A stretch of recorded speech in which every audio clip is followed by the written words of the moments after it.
Hello and welcome in, everyone. Scootsy16 here with another episode of the Outlaws here in the Chemlock League, and we are at Game 10 of Season 2, and the Outlaws are starting to make another surge for the playoffs. They won the last game. A pretty fun game to watch there. Definitely go back and check it out if you haven't done so already, where we beat the Blurs 4-2 against our former teammate Maurice Matthews. Not a very good pitcher at all, and somehow we did manage to capitalize on the poor pitching performance there. Now, this will be our last game against a non-divisional opponent, and this will actually be our first game back at home in the last 4 games, so or I guess in the last 5 games. So we will be facing off against the Dirt Dogs. They will have Bitzer Hines going to the mound against Rince Shaw. Rince's ERA doesn't look too great, but when you take a look at his win-loss record and his WHIP, I think he just ran into a couple of unlucky, runs scored. And when we take a look at the divisional standings, you'll see that the Dirt Dogs are currently leading their division, tied with the Blurs and the Reapers, but they are winning when it comes to the run differential tiebreaker. So it'll be an interesting one to see here. We definitely need to win to be able to keep up with Maulers and try and see if we can get ahead of the Pythons in our division. But let's go ahead and get this one started. Just a quick peek over the lineup for today's game. I kind of went back to normal for a lot of this. You'll see Sorelli and Wright leading off, followed by Babshishin and Center. Center cut will be our DH as normal, still locked in, our hottest hitter on the team. Rock Quintana still struggling, but I want to keep her in the 4 spot primarily to push Justice Cologne down in the lineup. She seems to do much better when she is not in those first 4 spots. She is still locked in, having herself a really solid season, definitely better than the first year, but I still don't think we're up to Justice Cologne's standards, but maybe this is that game where we'll see that come out of her. So Ramon Lee will be at shortstop in the 6th spot, followed by Glass Snyder. We had a conversation with him after last game against the Blurs where he made a boneheaded base running decision, and we will be putting him behind Ramon Lee for this game in the 7th spot at third base. Caroline Dealer will get the start in the left in the 8th spot, followed by Alex Hernandez, giving Giovanni Mays a break before we head back to facing off against our division rivals. Rince Shaw on the mound, and it's time to get this one started. We are back at home here at the Tiger Den. We'll be facing off against a 5-3 Dirt Dogs team that is competing for their first appearance in the playoffs, so they definitely want to win this one as much as or equal to as the amount of, I guess, never mind. I don't know what I'm trying to say there. They want to win this one just as much as we do. And let's get this one started on the mound with Rince Shaw against the 1-2-3 hitters for the Dirt Dogs, starting with Cameron Harper. Cameron has tier 2 RBI 0 and slowpoke, so some negative traits there to couple with his .188 batting average. And he leads things off with a first swing and a base hit past the diving Snyder into left field, and we have a runner to get this one started. Now we see Mr. Ingrown come up to the plate. He has tier 2 outside pitch, really great hitting attributes, but not hitting statistics right now. When it comes to the Dirt Dogs, we actually saw their catcher, Alicia Guerra. Oh my gosh, and that one hit by Mr. Ingrown all the way into the left center field seats for a 2-run homer. So Rince Shaw not getting a good start here in this one, and we have to figure out if our offense is going to be able to compete with the way that they've started this one off. So here comes Joshua Woods, one of the best hitters in the league, attribute-wise. He has also been a slow starter so far with a .238 average, 1 home run and 2 RBIs, but Rince has definitely got to get things figured out. He's already tense, has not yet gotten an out, but he's got a 0-2 count here against Woods, and he gets the called strike 3. So Rince Shaw with a nice pitch there against their number 3 hitter, and we got the first out. Now Odin Thomas comes up, the bad ball hitter at tier 2. Rince still tense, so he's going to have to be careful here. And that ball hit hard just past a diving Quintana into center field for a base hit. So the offensive outsurge here for the Dirt Dogs continues. And here is the all-star, locked in Alicia Guerra, the catcher. She's getting a little tired, but it does not affect her attributes. First pitch strike for Rince Shaw. Good speed over there at first base. We have our best arm behind the plate. And that ball just missed the bottom of the zone for ball 2.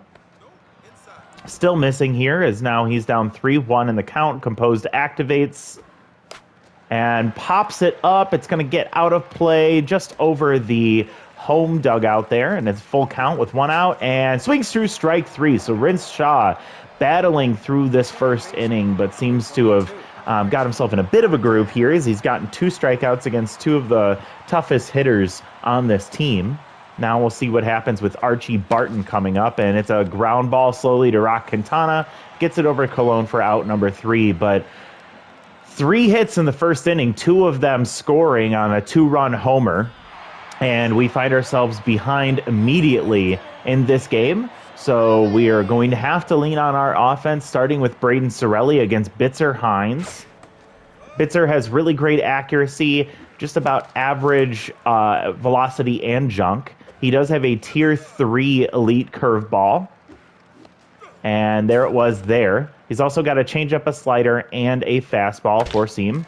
And with tough out activated, a nice little dinker into center field for Braden Sorelli to get on first base to lead off the bottom of the first. Now we'll see Dalton Babshishin, who has been struggling this year, but did get 2 big hits in the last one against the Blurs, and I hope that was enough for him to break out of this slump he's been in. Swings at the first pitch and pops it foul. Hits that one hard to center field. I don't know if it's got enough juice here. Right up against the wall is Cameron Harper catching that for out number 2. I'm sorry, out number 1. So gave it a ride. Babshishin, can't blame him for that. We just need to pump up that that strength a little bit in his power attribute, and maybe that one's out of here. Now our best hitter, Tony Centercut, swings at an off-speed pitch for a foul. Takes one low. And there's another one just at the top of the zone, missed for a ball. Runner takes off, Alicia Guerra with her throw, and it ends up hitting the ground in front of Barton, and he's not able to corral it. That's a stolen base for Braden Sorelli, now in scoring position for our strongest hitter. 2-2 count here for Centercut. Stays alive with a little battle brewing here against Hines. Checks on the runner, and Barton is able to apply the tag, but not in time. 2-2 once again. And there's a fastball hit into right field, and it's going to get up and over that tall wall in right field. And Tony Centercut does it again. The guy just has been hot all year long. 375 for a 2-run homer, his 4th home run and 12th RBI of the season. This guy is nuts. And he just tied this game with 1 swing. So now tense Rock Quintana comes up, our MVP, really looking to see what we can do, as Bitzer Hines is also tense. Looking for some off-speed pitches is Quintana. Swings at one there, but it's out of the zone, and it's strike 2. And chases a fastball for strike 3, and a quick strikeout there for Rock Quintana. His struggles continue in year 2 of his tenure here with the Outlaws. Now here comes ace exterminator Justice Colon. Swings at the first pitch and pulls it foul. And swings at that one just late, and it's going to pop foul down 0-2. And staying alive here. Normally we see her miss that pitch. And never mind, she takes strike 3. That was a good pitch from Hines, as he was able to start it outside of the zone and let it drop right in. But the story of that inning is 2-run homer for Tony Centercut, his response to the offensive support that the Dirt Dogs gave their pitcher in the first inning. So it's a 2-2 game here in the top of the second. Hard hit ball there, but pulled way foul. And Esme Floggins now has tough out activate, takes a ball. 1-2 count here, and Shaw almost got her, but she's able to make contact. Hits that one right to Ramon Lee, who tosses to first for out number 1. Here's Jedediah Anger, who's tense, or Anger is what they just said. I think it's Anger. He's the left fielder, tense right now. He has a tier 2 or tier 3 big hack. So if he ever gets ahead in the count, that's going to be a very, very interesting situation, but there with 0-2 count, he ends up sending one into left field for a base hit. So 1 out and 1 on for Aromatisse Hendricks. What a name there. Not a good hitter here. The third baseman does have great speed. Also has easy target, which will help boost Rince Shaw's accuracy here. It's a 1-1 count. Rince back to neutral mojo. And gets a little bloop over third base in front of Caroline Dealer, who scoops it up near the line and tosses it in, but that's going to be 2 consecutive base hits. And Cameron Harper, the number 1 hitter, comes up to the plate with 2 on and 1 out, and Rince Shaw is tense once again. RBI 0 does activate here, so a drop in contact and power for Harper. Well, that ball just kind of sailed on him there. I don't know what happened there. That looked weird. Ball hit hard, but pulled foul, or pushed foul. 1-2 count here. And there's a dribbler right back to nice play from Rince Shaw as he's able to recover and then get the lead runner at third base. Now that helps us to prolong the inning just a little bit longer here because he wasn't able to make a clean recovery. We couldn't get the double play. Distractor on at second base. And that ball, Justice Colon making a play, and Rince Shaw gets to the bag in front of Ingrown for out number 3. So what could have been a troublesome inning there ends up being a quiet one for the Dirt Dogs, and now an opportunity for the Outlaws to try and take the lead here, as Ramon Lee will be the first one to come up to the plate against Bitzer Hines. Takes first pitch strike.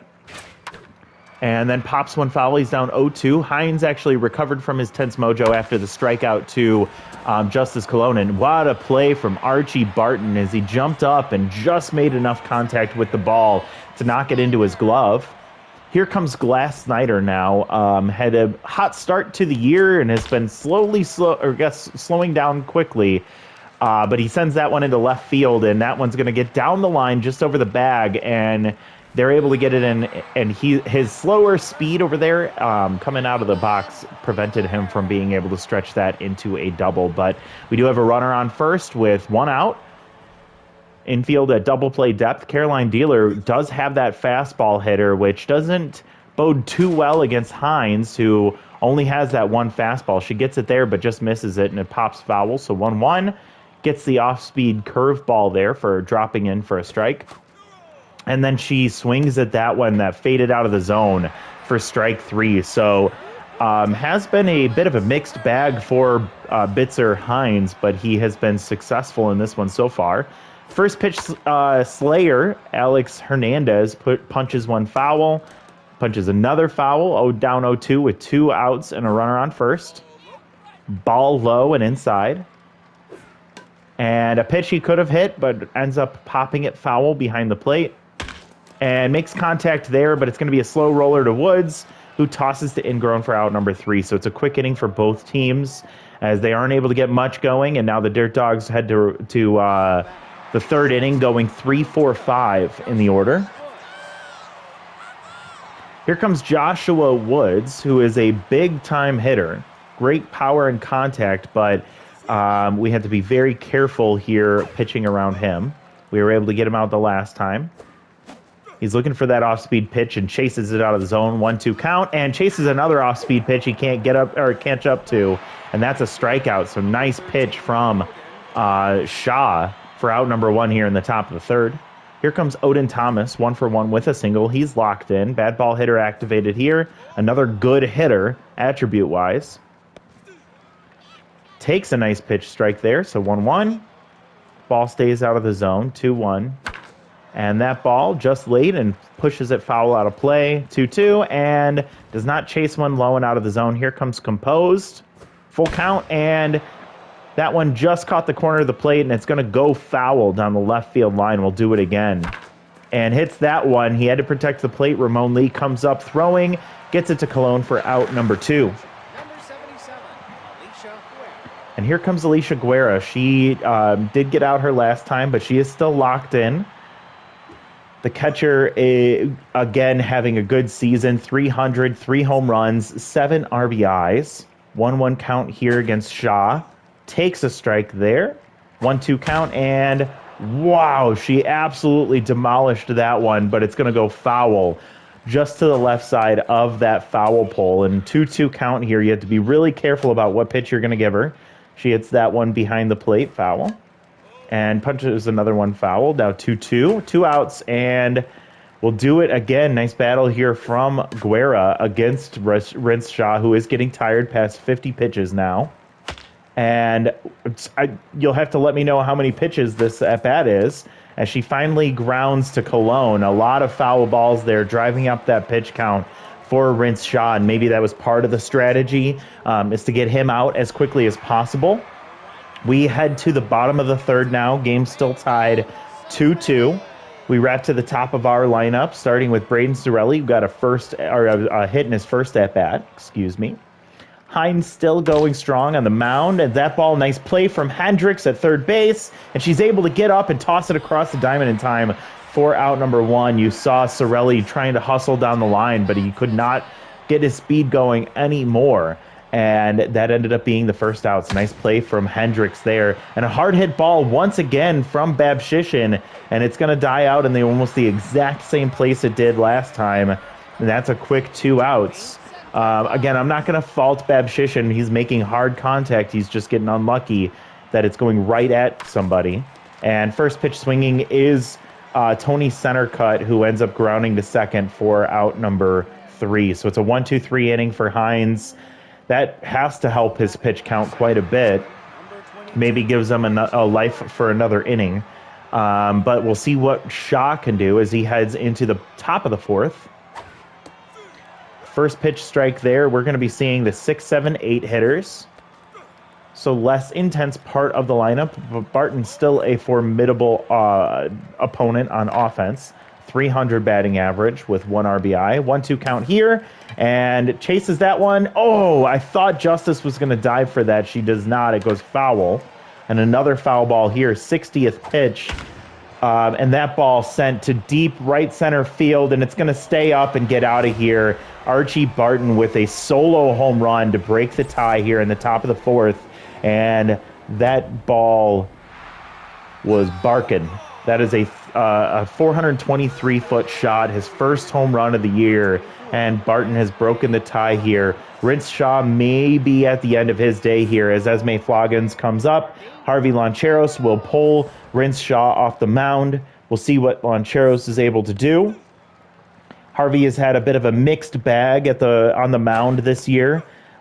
He is a rookie, so he's still trying to figure things out. He's quickly up 0-2 in the count here against a tough out activated Floggins and takes strike 3. So nice pitch from Loncheros, as he does have that great accuracy. He was able to place that one right on the corner for strike 3. And that's the first out of the inning. Jedediah Anger comes up. He's still tense and takes a nice strike there. 1-1 count, and that ball just missed the corner. Harvey with a four-seam, a slider, and an elite change, which is a tier 2 trait. And you saw the big hack activated there for Anger, and he ends up taking a walk, which I think is not a bad idea. As we see Aromatisse Hendricks coming up. Easy target activate, so that makes Harvey's accuracy over 100. And that's a line shot right to Ramon Lee, who catches that for out number 2. And we wrap to the top of the order, and Cameron Harper comes up 1 for 2 with a single. Had an opportunity with a runner in scoring position, but RBI 0 came true to its name. Down 0-2 here, Harvey trying to get out of the inning. And hits that one hard but high to deep center field. Running out of room is Babshishin, and catches it casually right up against the wall. I don't know what he was doing there. It looked like it was going to get over his head and maybe bounce off the top of that wall or potentially get out. But instead, it ends up being out number 3. So Harvey Loncheros comes in after Shaw gave up that solo home run and is able to go pretty quickly through that Dirt Dogs offense. So now Rock Quintana, looking to see if he can get something going against Bitzer Hines. Takes a strike that drops right through the bottom of the zone. And that ball hit slowly to Barton at second base, and it might be time for Rock to take a day off. I don't know who we have options for at second base, but it just doesn't seem to have been working so far, and he might need a day to clear his head And now Justice Cologne comes up, still has that Ace Exterminator activated. 1-1 count here. Hines getting tired, but still at his neutral mojo. And hits that one off the inside part of the bat, and it made a weird little flunky sound there, and it bloops slowly out to left field for out number 2. So Justice Cologne, maybe 5 in the order, is still too high for her, as she has had a rough day here. Ramon Lee comes up. I believe he got a base hit in his last at-bat, so he's... No, I think that was Glass Snyder. Ramon Lee down, currently up in the count, 2-1. Fouls that one off, so 2-2 count here. Hines trying to get through another inning, and he will, as that one pops into shallow center field. Ranging out is Joshua Woods, catching that for out number 3. And another quick 1-2-3 inning for Hines against the heart of the Outlaws order. And what started off to be a very interesting game with offense from both teams is slowed down quite a bit, as we're currently heading into the top of the 5th, and the Dirt Dogs have the 3-2 lead. Lonchero's going to have to face off against, I think that was Mr. Ingrown, who popped it up into foul territory, and Glass Snyder catches that for out number 1. Joshua Woods, the number 3 hitter, is 0 for 2 today. Off-speed hitter still activated, so you have to be careful with those 2 pitches that Loncheros has to work with. And that ball hit hard into right field, and Sorelli ranges over, catching that for a quick out number 2. And now here comes Odin Thomas, who's locked in, 1 for 2 with a single. Here's your bad ball hitter. You'll see that specialist trait does decrease the power and contact slightly, but not nearly impactful enough. And that dribbler goes to Glass Snyder, who tosses across the diamond for out number 3, and Thomas will lose his mojo there back to neutral. We head to the bottom of the 5th with the Outlaws still down 3-2. We will go 7, 8, 9. That's Glass Snyder, followed by Caroline Dealer, and then Alex Hernandez. And Bitzer Hind at pitch number 53 here has still been cruising quite a bit. The offense of the Outlaws helping him out with making poor contact and then swinging at a lot of pitches, and that's going to be a ground out to short. And that puts Hines at locked-in mojo for Caroline Dealer. And it's unfortunate when we have a lot of fastball hitters. Oh, Caroline Dealer gets pulled for Giovanni Mays, who comes in here against a clutch-activated Hines along with locked-in mojo. So he's getting quite a boost here in the bottom of the 5th. Giovanni Mays down 0-2, one of our hotter hitters. He's taking a break today just to kind of rest his knees a bit. And he hits that one up the middle, so even when he doesn't start the game, he knows how to come in and do his job. So Giovanni Mays standing on first base with 1 out. And Alex Hernandez, the other catcher on the Outlaws team, comes in. First pitch slayer activated, max pressure, along with that tier 2 clutch trait for Bitzer Hines. It's going to be very interesting here. Pitch number 60, and that ball hit hard. Alex Hernandez to the right center field gap, and it gets up into the first row of the bleachers, and that is a 2-run shot from the catcher, Alex Hernandez. Again, we don't always expect the offense from him, but he comes up in those big moments, and he will turn this game on its head in the bottom of the 5th as the Outlaws just took the lead for the first time. They are now up 4-3, and Bitzer Hind gets pulled for Mags Drader, facing off against the number 1 hitter in the lineup, Braden Sorelli, with 1 out. Drader has an elite curveball that's tier 3, also has a slider and a 4-seam fastball. 1-2 count, tough out activates, staying alive is Sorelli. And another foul off there. Drader also has tier 2 metalhead that really will only come into play if she gets hit in the face by the ball. And hard hit ball there for Sorelli, but got under it just a little too much and caught right at the face of that wall in left field. So Dalton Babshishin comes up 0 for 2, but 2 hard hit balls. And he's going to look to see if he can drive something here. Drader now locked in. 1-1 count. And hit hard again, but this one not nearly as hard as the last few. A ground out to Barton to end the inning. So a 2-run homer from Alex Hernandez, our backup catcher. And not even with that first pitch slayer trade. It was actually a second pitch. And this is a big moment here as Alicia Guerra comes up. Contact is versus lefties activated for her. And I think I saw that Giovanni Mays stays behind the plate, or something happened there. Ball hit hard by Guerra into left field, and off the top of the wall, Sorelli in left field. Oh, that's right. Sorelli moved to left to cover for Caroline Dealer. I think Giovanni Mays is still in. It looks like Alex Hernandez still behind the plate. We have a runner on first, locked in Guerra. We have an extreme pressure situation in the top of the sixth. Archie Barton comes up, who already hit one home run today. Lanchero's getting tired, needs to be pulled here as soon as possible. 1-2 count here. Come on, let's get one more out here. Nice pitch there as he throws the slider, and it's enough to get him chasing for out number one. Again, tying run at first base, potential winning run at the plate. Esme will be facing off against a very exhausted Harvey Lancheros and pops that one up on the first pitch, and it looks like it's going to get out of play on top of the netting behind the plate. 0-1 count here. Lancheros, you can see him very tired as he throws a pitch by or there. Now tough out activates for Floggins and pops one up, not making very good contact. Retreating back to first is Guerra, and Rock Quintana catches that for out number two. We head to Jedediah Anger, who's 1 for 1 with a single and a walk. He's gotten on base both times today, and somehow he is still tense on his mojo. We'll take it. Harvey now locked in. First pitch strike here, 31st pitch there, and he pops it foul. This guy is exhausted and serves that one up into left field. It looks like it may have the legs, and it off the top of the wall. Sorelli, not familiar with the left field. Oh my goodness, not familiar with the walls there in left field, and he ends up having to play it off the wall, and Guerra scores from first base on the double from Anger, and now we see Dub McMahon come in to replace Harvey Lancheros, his first appearance of his career, and he sends that one first pitch swinging to shortstop. But this game is all tied up. Jedediah Anger with a huge RBI double to tie this game and send it into the bottom of the sixth. And we're hoping that maybe Tony Centercut with one swing of the bat here can finish this game in fantastic fashion. He takes an off-speed pitch for a strike. He takes another one low for a ball. Looking for that fastball. He hits an off-speed pitch, but he's late, and it goes foul down 1-2. Takes a ball outside. That was the fastball that he wanted.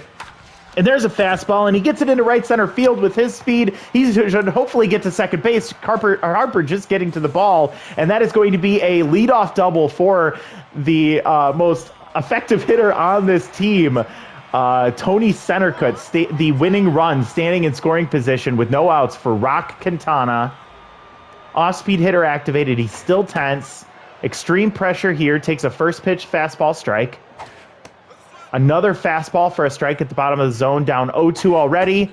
Takes a ball high. That was another fastball. Has yet to throw an off-speed pitch to Quintana. There it is. And Rock Quintana sends it to the center field, and it's going to get up, and it's going to get out of here.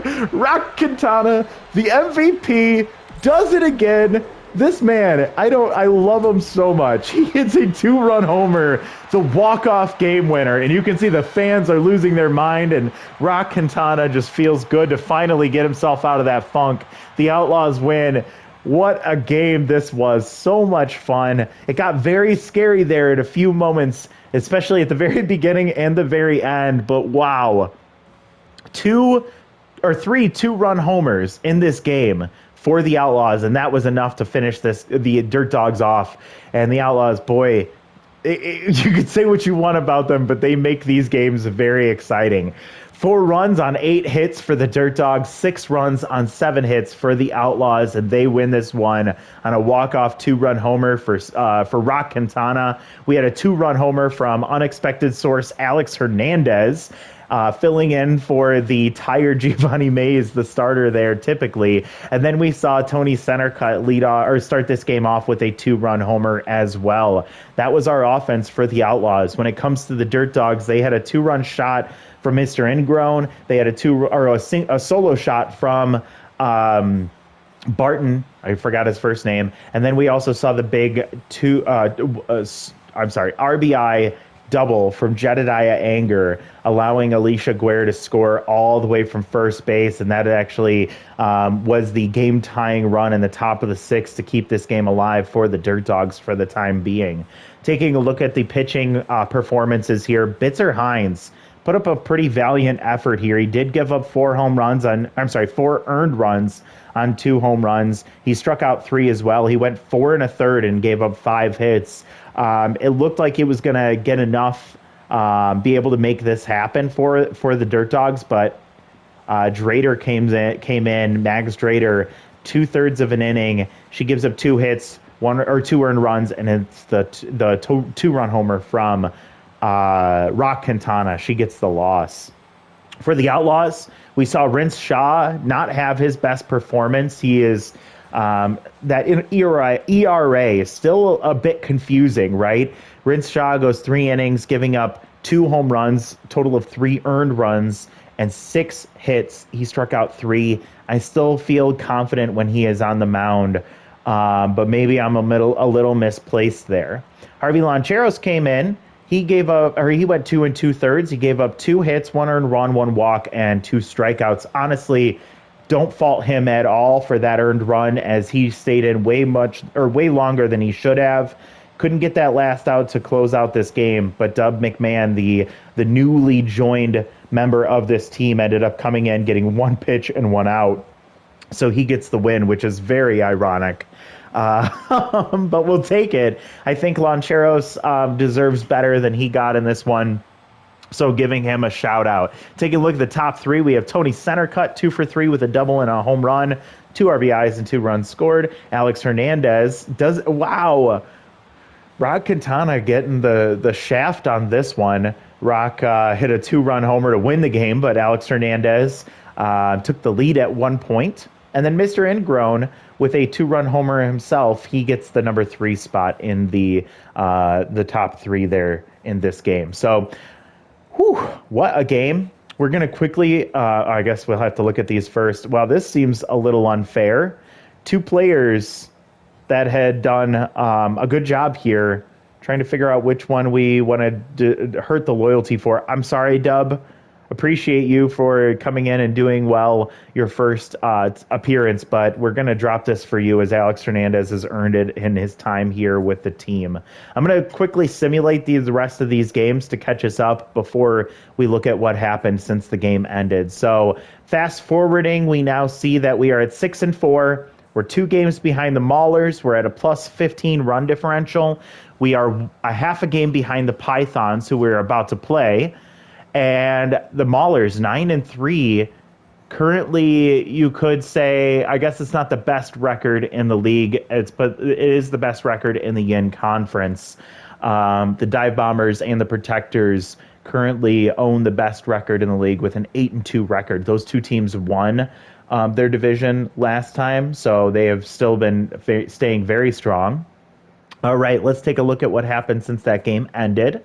We are going to cruise down here. Where is it at? There it is. So we saw some movement here. So we see Giselle Patton goes to the Bone Chills, and Milana Fernandez becomes available, a 22-year-old center fielder and infield outfield utility player with really great fielding. I might star her. I don't know if she's the right move for us to have on this team. She's not a very good offensive player, but it could be an option for us to consider. Lily Dubs with an option for development. I don't like that opportunity to gain Meltdown, especially if it's maxed out. Ooh, we see Turtle Neal become available. The left fielder gets replaced by Bingo Velasquez, and that is a fastball hitter, which we could join to the team. But again, we have to decide who we would drop in that instance. An opportunity for development for Madden Zimmerman. Always love to see that, and I'll definitely consider it. We see Aaron Mastiff become available. Very low contact, has me very scared, but this guy has tier 3 off-speed hitter if we bring him in. And that could be an option behind Rock Quintana and a bench bat, right? We see Brody Mashington get dropped by the below zeros, and he is a B+ starter. So this could be a guy that we bring in if Bentley Sicily doesn't do what we were hoping for, that could be a nice little surge at the end of the year. An opportunity for Dalton to get more contact. I'll always take that, and a chance for Sign Stealer, which won't be very significant. But we did ask for a trait for him, so that could be the option there. We see Beetle Stevens gets dropped. Decent option, but I don't like that whiffer trait at all, so I don't think I would consider him. And then we see Five Spice Dupree getting dropped. She has had her stay with the Scroungers end here. She does have that Noodle Arm trait, and she can only play center field. I don't think that's a good solution, although we really don't have a good defensive outfield option, especially if Babshishin is still struggling. I hate that Noodle Arm trait, though. We'll see. Chance for development for Alex Hernandez. A chance for Fernanda Branch to gain some power. She would get base jogger, but I don't think she's that fast, and it would be tier 1. So we have a lot of development here that I actually think I'm interested in. So I like this one for Madden. I like this one for Fernanda. Not my most exciting one, and I think I would consider passing on this one if we had to, especially since that's -2 contact. Chance for development for Alex Hernandez. He's 23, so he still could get that, and I love the idea of getting him more fielding. He gets at least to 30 and a chance for 33. We have this one for Maze, I'm going to pass. This one for Dubs, I'm going to pass. This one for Babshishin. I think that this wouldn't hurt to do as well. Now, the problem is we have $1 million to work with. This is 785. This one is 642. This one is 310. Now, how much do we gain per game? We will get $800,000 per game. So with this one for Dalton Babshishin having a 1% chance, I think we wait on that. This one for Madden Zimmerman has a 14% chance of being lost, and then this one for Alex Hernandez is 1 game, Fernanda Branch 1 game. So I think we do this for Madden for sure. This is the highest risk of being lost. We get +4 velocity, we get +1 power, which he doesn't need. We get -2 accuracy, and then a 25% chance for more velocity. I really hate that accuracy dropping, but for that much velocity gain, I think it's worth it. And we just have to find a way to get him more accuracy. So I'm going to pay for this one. There's the +4, +1, -2, and we get it. So he gets a +8 jump in velocity here, and that is a terrific gain for Madden Zimmerman. The accuracy is still a bit of an issue, but he still has a lot to work with there. Now, I'm thinking we're going to get 800,000. That puts us at 1.2 million. So that's enough for this one, which would be about 800. And yeah, we can do that one. So I'm actually just going to do this now because it won't matter. And I think Fernanda Branch, we just have to see if it's still available in 2 games because we won't be able to buy it next time. So Alex Hernandez, let's pay for yours, especially you earned it after that last game. Doesn't get the bonus 3 fielding. Does he get the tier 1 trait? He does. So Mind Gamer is his second trait that he gets added onto his player card. And he just got a little bit better in fielding, and I still don't like him as far as, I guess that Mind Gamer trait is nice because it's just always a debuff when he is batting. We always love to see that. He, I think, is not going to develop the way we want him to in the time period that we have him, but it is what it is. So we'll buy this one for Dalton as long as it's still available next game. Taking a look at around the league, we're going to be facing off against the Pythons, and I believe this Jamie Nash matchup against the Lily Dubs is the one we saw last time too, when we faced off against the this is the first time we're facing off against the Pythons this year. So this must have been when we this must have been what was going on when we were in the playoffs against them last year. But we're going to see Lily Dubs with a 2.45 ERA face off against Jamie Nash with a 3.24 ERA. Very comparable players. They're kind of inverses of each other. Jamie with better accuracy and velocity but low junk, and then Lily Dubs with better junk, but not much velocity or accuracy.